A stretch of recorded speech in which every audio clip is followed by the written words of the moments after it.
Vowel कितने होते हैं? कॉन्सोनेंट?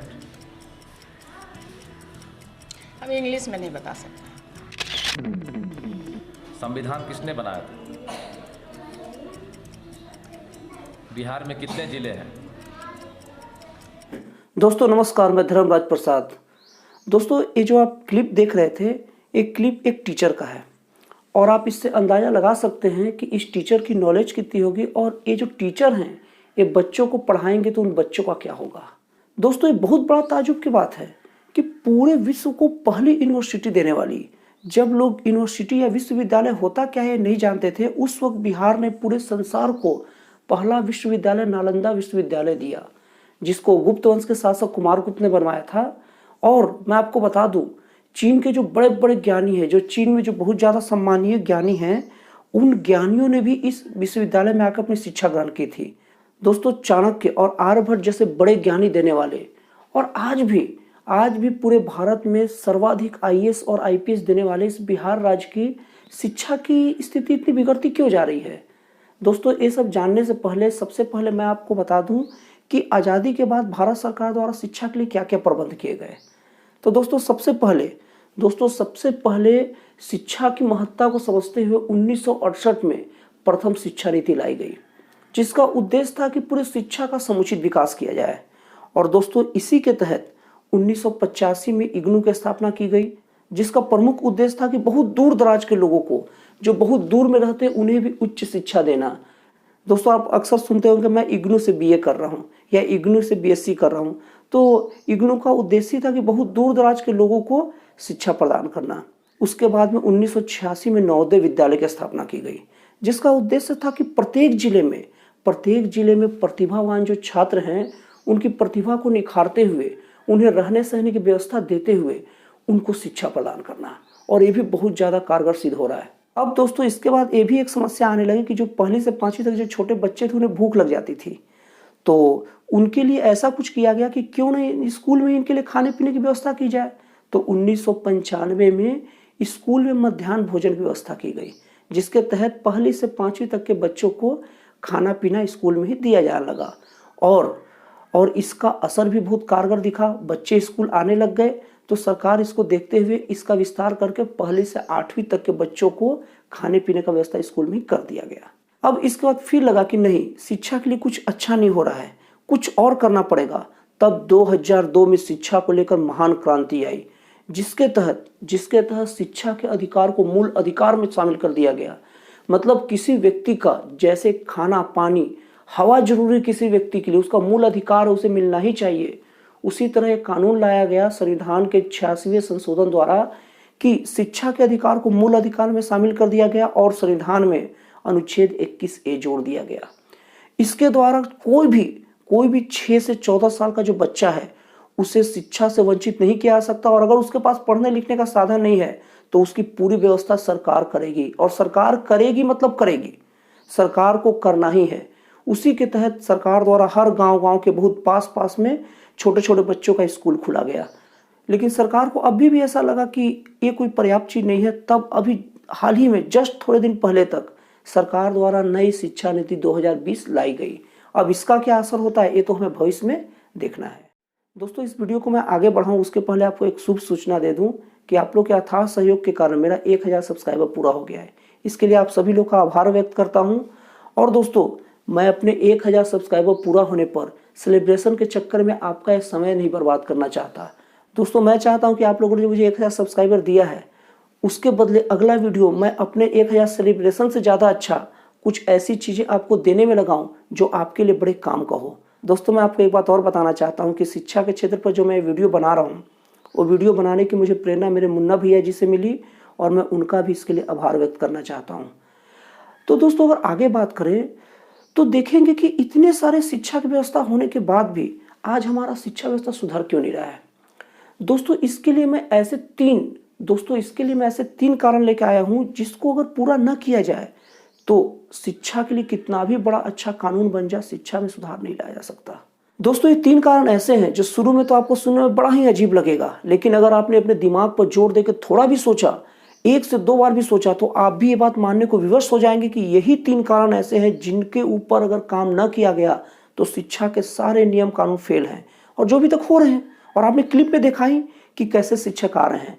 और दोस्तों हाँ, और आप ये 3 कारण को सुनिए, और अगर इस 3 कारण में थोड़ा भी कमी होता है ना तो प्लीज़ मुझे कमेंट बॉक्स में बताइए।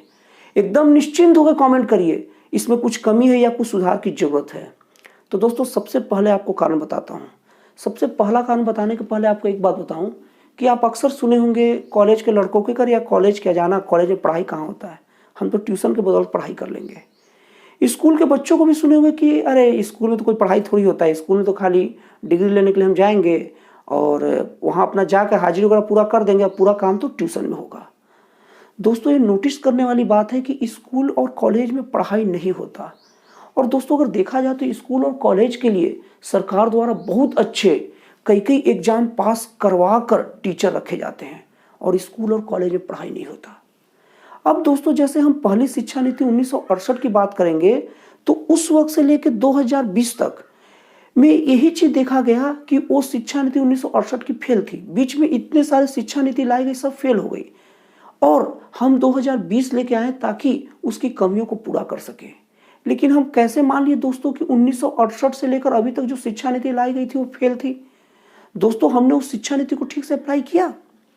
आज जिस तरह जो टीचरों की भर्ती का जो प्रक्रिया था, टीचरों को पढ़ाने का प्रक्रिया था, वो सब तो सही था, लेकिन टीचर पढ़ा ही नहीं आकर। कुछ ऐसी बात है कि किसी हम डॉक्टर को अपॉइंट कर दिए और उससे दवा भी ले लिए, लेकिन उस दवा को हम खाए ही नहीं, तो कैसे मान लें कि वो डॉक्टर ठीक से इलाज नहीं किया? और कैसे मान लें कि दूसरे डॉक्टर के पास जाएंगे और वो हमें दवा देगा और हम खाएंगे तो हम ठीक हो जाएंगे? दोस्तों मैं ये कहना चाहता हूं कि जितने भी जो शिक्षा पर जो कानून बनते हैं वो ठीक से लागू नहीं होता, उसका कड़ाई से पालन नहीं हो जाता। अब शिक्षा नीति के तहत टीचरों की भर्ती कर दी गई, लेकिन टीचर पढ़ाते ही नहीं है। अब टीचर जब पढ़ाएंगे नहीं, उस शिक्षा नीति का ठीक से पालन नहीं होगा, तो असर कैसे दिखाया जाएगा? ये आप लोग जरूर सोचिएगा कि जब मास्टर पढ़ाने आएंगे ही नहीं तो कोई भी कानून ला तो फायदा क्या होगा? और दोस्तों अगर दूसरी बात करें तो शिक्षा नीति को डुबाने का सबसे प्रबल कारण है सरकारी टीचरों का घर में कोचिंग क्लास लेना, घर में ट्यूशन पढ़ाना। दोस्तों ये बहुत बड़ी हंसी की बात है कि कोई टीचर सरकारी टीचर है और घर में खुद कोचिंग लेता है, और उससे भी बड़ा ताजुब तब लगता है कि वही टीचर सरकारी टीचर स्कूल और या कॉलेज में भी पढ़ा रहा है और वही टीचर वही स्टूडेंट को घर में कोचिंग ले रहा है। तो मैं कहता हूं कि आपको कोचिंग लेने की जरूरत क्यों पड़ गई? आपको तो ऐसा नहीं है कि वहां पढ़ाने के लिए मना किया गया, आपको वहां पढ़ाने के लिए पूरा वातावरण दिया गया, पूरा सुविधा दिया गया, लेकिन वहां आप क्यों नहीं पढ़ा पाए? और पढ़ा पाए क्या, आप वहां क्यों नहीं पढ़ाते हैं? सरकार को इस ओर बहुत गहनता से सोचना चाहिए। दोस्तों कोई भी सरकारी टीचर ही नहीं, प्राइवेट टीचरों को भी स्कूल या कॉलेज को बोलता हूं, दोस्तों आप जरा सोचिए कि कोई सरकारी या प्राइवेट कोई भी स्कूल या कॉलेज का टीचर है, अगर वो घर में कोचिंग लेगा तो क्या अपने कॉलेज या स्कूल में पढ़ाएगा? क्योंकि अगर कॉलेज या स्कूल में अच्छे से पढ़ाएगा तो घर में कोचिंग नहीं ले पाएगा। और कुछ लोग कहते हैं चलो कोचिंग ही पढ़ लो, लेकिन जिसके पास पैसा है वो तो पढ़ लेता है। लेकिन अगर कॉलेज का कोई टीचर या स्कूल का कोई टीचर अगर घर में कोचिंग ही लेगा तो ऐसी व्यवस्था ही करके रख देगा कि स्कूल या कॉलेज में नहीं पढ़ाएगा। मतलब कि कोई ऐसा स्टूडेंट जो बहुत होनहार है, पढ़ने लिखने में तेज है, और बेचारा ले दे के कॉलेज का फीस भरा, और उसके बाद वो कॉलेज में जाता तो सर पढ़ाते ही नहीं है, क्लास ही नहीं लगता, फिर उसको बाद में पता चलता है कि वो कोचिंग क्लास लेते हैं। तो इनडायरेक्टली कोचिंग क्लासेस लेने से ऐसा नहीं है कि जिनके पास पैसा है वो पढ़ रहा है, ऐसा ये हाल है कि जिसके पास पैसा नहीं है, जो कॉलेज में पढ़ के कुछ कर सकता है, वो भी कोचिंग जाने को विवश हो जाता है, और पैसा नहीं रहता तो पढ़ाई नहीं कर पाता। तो सरकार को स्ट्रिक्टली कॉलेज या स्कूल के टीचरों को कोचिंग क्लासेस पर लगाम लगाना चाहिए, और बस सिर्फ कानूनों में नहीं, फिर कानून बन जाएगा तो फिर कह देंगे कि मना है और वो अंदर से पढ़ाते रहेंगे। सरकार को खुले तौर पर अनाउंसमेंट करना चाहिए कि अगर कोई स्कूल या कॉलेज का टीचर कोचिंग क्लासेस करते हुए पकड़ा गया या सूचना देने पर पाया गया तो उसके ऊपर सख्त कार्रवाई करनी चाहिए। यहाँ तक कि सरकार को सूचना मिलने पर कि कोई स्कूल का टीचर या कॉलेज का टीचर कोचिंग क्लासेस ले रहा है तो तुरंत अपने पास से कोई बच्चे को भेजकर जब फीस देता है तो उसी टाइम उसे रंगे हाथ पकड़ लेना चाहिए। दोस्तों जिस तरह बड़े बड़े अधिकारी घूस लेते हैं, जिस तरह सरकारी कर्मचारी घूस लेते हैं और उसे रंगे हाथ पकड़कर उसके ऊपर करप्शन का चार्ज लगता है, उसके ऊपर सीबीआई या सीआईडी छापा मारकर पकड़ती है, ठीक वैसे ही कोचिंग क्लास कराने वाले स्कूल या कॉलेज के टीचरों के ऊपर भी एक करप्शन का चार्ज लगना चाहिए, क्योंकि जिस तरह से वो जब घूस लेते हैं तो देश की व्यवस्था को भट्टा बैठाते हैं ना, वैसे ये जो टीचर है कोचिंग क्लासेस वाले, जो स्कूल या कॉलेज में पढ़ाते हुए भी घर में पढ़ाते हैं, वो पूरी शिक्षा व्यवस्था को हमारी भट्टा बैठा रहे हैं। और उनके साथ एक करप्ट लोगों की तरह ही व्यवहार करना चाहिए और ये बहुत ही कड़क तरीके से किया जाना चाहिए। आप जरा इस पर विचार कीजिएगा, ये सही है या गलत है। और अगर विचार करने में थोड़ी दिक्कत हो तो आप जाके उन गरीब बच्चों से पूछिएगा जिनको कॉलेज या स्कूल में फीस भरने के बाद भी अलग से ट्यूशन क्लासेस जानी पड़ती है, वही टीचर के पास जो टीचर के लिए फीस पे कर चुका है। और दोस्तों तीसरी कारण थोड़ी मामूली कारण है, लेकिन ये भी बहुत बड़ा कारगर है। दोस्तों हम देखते हैं कि 10th तक जो प्रैक्टिकल का जो एग्जाम होता है, वो प्रैक्टिकल का एग्जाम में जो मार्क्स आएगा ना, वो देने की जिम्मेवारी वही स्कूल या कॉलेज की रहती है। जबकि सरकार को जिस तरह से अलग अलग जगह जाकर एग्जाम देते हैं बच्चे, उसी तरह प्रैक्टिकल के मार्क्स क्या होंगे इसका निर्धारण बाहर के स्कूल या कॉलेज करें। इससे क्या होता है कि बहुत सारे जो टीचर है वो बच्चों को डरा कर रखते हैं कि तुम मेरे पास कोचिंग क्लास नहीं आओगे ना तो आपका प्रैक्टिकल मार्क्स कम होगा। और भी बहुत सारे जो सर्टिफिकेट देने का जो तरीका रहता है, जो स्कूल वाले ही देगा, जो स्कूल में पढ़ता है, ये बच्चों को बंधन में डालते हैं और न चाहते हुए भी बच्चे मन मार के वहाँ कोचिंग जाने को विवश हो जाते हैं। तो सरकार को चाहिए कि चाहे 10th हो, 11th हो या 12th हो, प्रैक्टिकल के जो मार्क्स है वो देने का अधिकार जहाँ पर एग्जाम देने जा रहे हैं वहाँ का टीचरों को होना चाहिए। तो इससे क्या होगा, बच्चे एकदम आज़ाद होंगे, बच्चे का सर से डर खत्म हो जाएगा और एकदम बच्चा बाद में आवाज़ भी उठा पाएगा। क्योंकि अब प्रैक्टिकल का मार्क्स मिलना है नहीं और बाकी जांच तो दूसरे लोग ही कर रहे हैं, तो बच्चा टीचर से डरेगा क्यों? अगर टीचर नहीं पढ़ाएगा तो बहुत जगह जाकर कंप्लेन करेगा।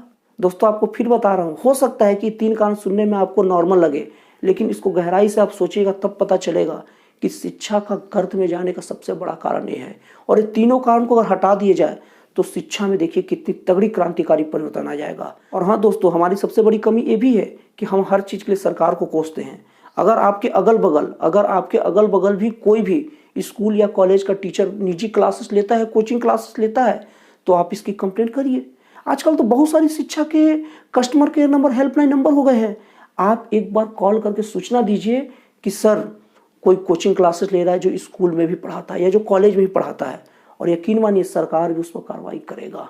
और ऐसा करके उन गरीब बच्चों को पढ़ाई का सुविधा दे रहे हो जो बेचारा कोचिंग क्लासेस में पैसा पे करने के लिए तैयार नहीं है। आप एक बार करके देखिए, क्योंकि हर चीज़ सरकार नहीं करेगा, कुछ हमें भी करना पड़ेगा। दोस्तों शिक्षा को लेकर मेरा विचार कैसा लगा आप कमेंट बॉक्स में जरूर बताइएगा। और दोस्तों अगर आपको मेरा विचार अच्छा लगा तो प्लीज़ इस चैनल को सब्सक्राइब भी कर दीजिएगा। तो दोस्तों फिर मिलते हैं अगले वीडियो में एक नए और एक जन कल्याणकारी विचारों के साथ।